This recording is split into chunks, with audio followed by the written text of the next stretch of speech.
Bonjour Sophie. Bonjour Caroline. Alors c'est du roman de Stéphane Liberski qui est paru aux éditions On lit, dont vous nous parlez ce matin. Il s'intitule Théo Malgré. Oui. Alors Stéphane Liberski, la plupart d'entre nous le connaissons comme réalisateur de films. Il a tourné notamment avec le comédien Bouli Lanners, mais aussi avant ça comme humoriste associé au SNUL. Tout le monde s'en souvient. Et d'autres facéties télévisuelles avec pour complice le dessinateur Janin. Mais il est aussi l'auteur de plusieurs romans parus chez divers éditeurs et notamment chez On lit, où il a déjà publié La Grande Actrice. Et en tant qu'auteur, il a d'ailleurs été consacré par un prix de l'Académie royale des lettres de Belgique et décoré de l'ordre de la couronne pour service rendu à l'État belge. Ça doit quand même un petit peu le faire sourire, celui qui a fait de la belgitude un territoire de l'imaginaire avec des personnages hauts en couleur qui habitent leur logique, légèrement absurde mais hautement résistante à l'épreuve du réel. Alors est-ce que c'est un personnage comme ça qu'on retrouve dans ce roman ? Absolument, sauf qu'ici le réel a disparu. Nous entendons la voix d'un homme nous parler, ou plutôt un homme qui se parle à lui-même, ou qui plus certainement encore soliloque en silence dans sa tête. Rien ne nous permet de dire qu'il parle à haute voix. Et pourquoi le ferait-il, puisqu'il n'a aucun interlocuteur? Il vit complètement seul dans le vieil appartement de ses parents, qui n'est peut-être même qu'un espace mental figé, un lieu qu'il n'a jamais quitté, ni jadis, ni aujourd'hui, même si demain, aujourd'hui, hier, n'ont plus de temporalité pour celui qui vit en peignoir, dans un éternel présent. Alors, est-il fou? Est-il emmuré dans sa solitude? Est-il seulement vivant? Ou bien n'existe-t-il que par sa seule logorée qu'il dévide et ne cesse de rembobiner, comme chez Beckett, dans un perpétuel retour de l'identique?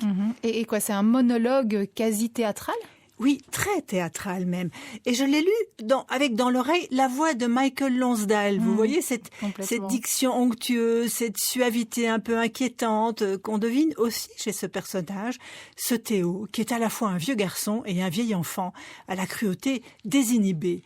Et dans cette sottise, cette farce, Stéphane Liberski excelle à créer un tragique comique, avec ce bonhomme qui s'exprime admirablement par un phrasé châtié très vieille France, à son image fossilisée dans une époque et des tournures d'esprit et des meubles d'un temps révolu.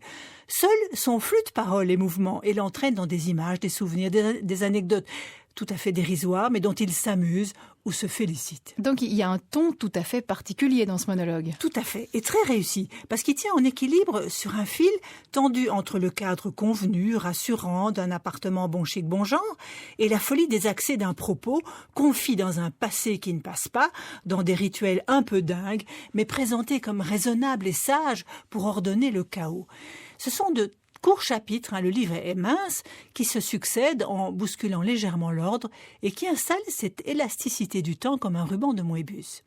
Alors, j'ai retrouvé dans ce texte de Stéphane Liberski quelque chose du mordant de l'auteur autrichien Thomas Bernhard et un peu de cette fantaisie douce de l'anglais Alan Bennett, dans cette jouissance à tendre un miroir déformant à la normalité, à dire son fait à l'ordonnance bourgeoise, en permettant à un être de parole, un fou, de s'en échapper, de s'évader de sa propre solitude aussi, par une liberté, un sarcasme, un humour qui nous renvoie à la folie de nos propres usages.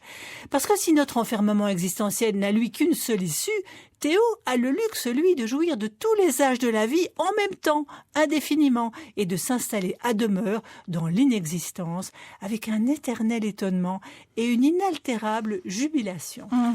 C'est nous qui allons jubiler en lisant ce livre, je le sens. Merci beaucoup Sophie Creuse. Je rappelle ce roman de Stéphane Liberski paru aux éditions On lit et qui s'intitule Théo Malgré.